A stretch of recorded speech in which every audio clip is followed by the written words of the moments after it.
नमस्कार, आप देख रहे हैं यंग भारत न्यूज और मैं हूं आपके साथ ज्योति यादव। इस हफ्ते कई छोटी बड़ी घटनाओं ने अपनी जगह बनाई। आइए इस हफ्ते की सुर्खियों में कुछ बड़ी घटनाओं पर एक नजर डालते हैं। 5 देशों की यात्रा पर प्रधानमंत्री नरेंद्र मोदी।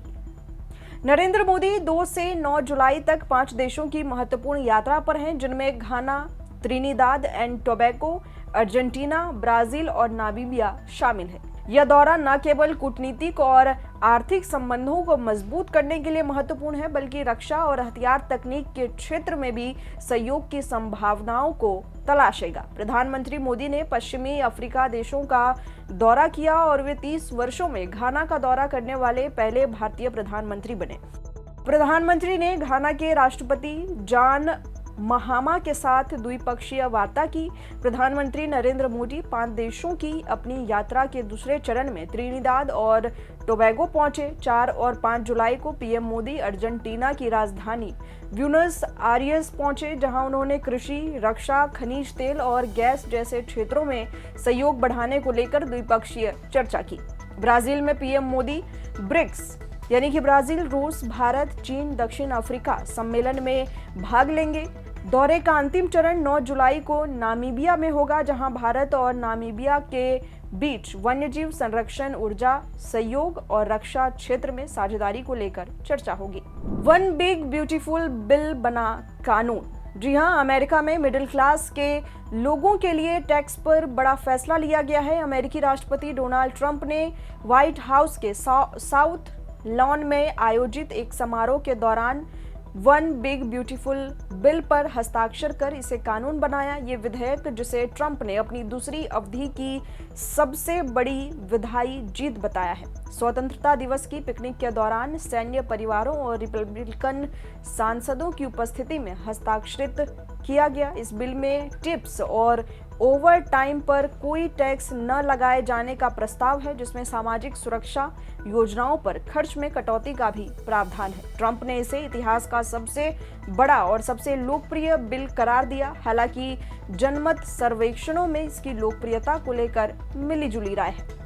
हिमाचल प्रदेश में 2 सप्ताह में 43 लोगों की मौत हो चुकी है। जी हां, हिमाचल प्रदेश में पिछले महीने मानसून की शुरुआत के बाद से बादल फटने, अचानक बाढ़ और भूस्खलन के कारण अब तक 43 लोगों की मौत हो गई है और कम से कम 37 लोग लापता हैं। मौसम विभाग ने कांगड़ा, सिरमौर और मंडी जिलों में अलग अलग स्थानों पर बहुत भारी से बेहद भारी बारिश के लिए रेड अलर्ट जारी किया है। रविवार को ऊना, बिलासपुर, हमीरपुर, चंबा, सोलन, शिमला, कुल्लू जिलों में अलग अलग स्थानों पर भारी से बहुत भारी बारिश के लिए ऑरेंज अलर्ट जारी किया है। हिमाचल प्रदेश में मॉनसून ने 20 जून को दस्तक दी थी और इससे अब तक 500 करोड़ रुपयों का नुकसान हो चुका है। 43 पीड़ितों में से 14 बादल फटने और 8 अचानक बाढ़ में मारे गए हैं। हज 2026 को लेकर बड़ी जानकारी सामने आई है। अल्पसंख्यक कार्य मंत्री किरेन रिजिजू ने 4 जुलाई को हज 2026 को लेकर एक समीक्षा बैठक की अध्यक्षता की।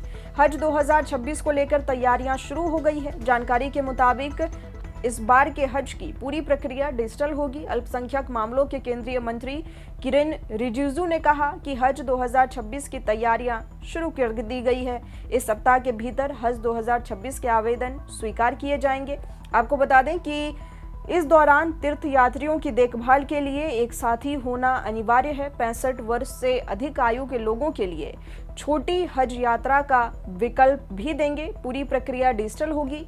पासपोर्ट पर एक ही नाम है तो उसे जल्द ही आपको सही करा लेना चाहिए। राज्यवार भोजन के विकल्प भी उपलब्ध कराए जाएंगे ताकि तीर्थ यात्री अपने स्वाद के अनुसार भोजन कर सके। भारतीय हज समिति को समय सीमा से पहले सऊदी अरब सरकार को भुगतान जमा करने के भी निर्देश दिए गए हैं। इसके साथ ही पुरुषों और महिलाओं के लिए अलग अलग आवास उपलब्ध कराने पर भी विचार किया जा रहा है। 20 साल बाद एक साथ मंच पर आए ठाकरे बंधु। करीब 2 दशक पहले राजनीतिक रास्ते अलग करने वाले ठाकरे बंधु 5 जुलाई 2025 को एक साथ एक मंच पर नजर आए। राज ठाकरे और उद्धव ठाकरे 5 जुलाई को मराठी अस्मिता के मुद्दे पर एक साथ मंच पर दिखाई दिए। शिवसेना, यूवीटी और महाराष्ट्र नवनिर्माण सेना (एमएनएस) की संयुक्त रैली के दौरान उद्धव ठाकरे और राज ठाकरे गले मिले। महाराष्ट्र की राजनीति में अब ये अहम मोड़ माना जा रहा है, क्योंकि हाल के वर्षों में यहाँ कोई गठबंधन बने तो बिगड़े। ऐसे में ठाकरे भाइयों की ये संभावित नजदीकी एक नए राजनीतिक समीकरण की आहट मानी जा रही है, जिससे पर पूरे राज्य की निगाहें टिकी हुई है।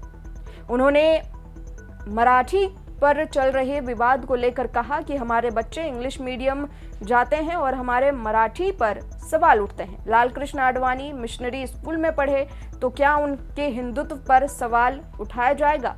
हम हिंदी थोपना बर्दाश्त नहीं करेंगे। दोनों भाई वर्ली में मराठी विजय दिवस मनाने के नाम पर मंच साझा किए, लेकिन सियासी पंडित इस बात का आकलन कर रहे हैं कि महाराष्ट्र की सियासत दोनों भाइयों की साथ आना क्या बड़ा बदलाव साबित होने वाला है।